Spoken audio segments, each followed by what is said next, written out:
On a dû en ouvrir quelques bouteilles de Vinho et Espumante dans les étages de la représentation permanente du Portugal à Bruxelles.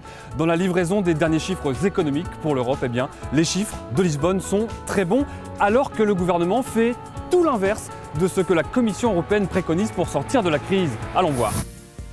À peine arrivé au pouvoir en novembre 2015, le gouvernement de gauche enterre la politique d'austérité menée par ses prédécesseurs et il mise sur une politique de relance. Pour doper le pouvoir d'achat d'abord, il augmente le SMIC à 2 reprises, plus 10% en 2 ans.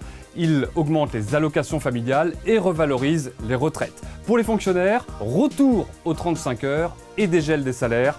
Enfin, quand la Commission européenne préconise de réformer le marché du travail, Lisbonne entend renforcer le droit du travail.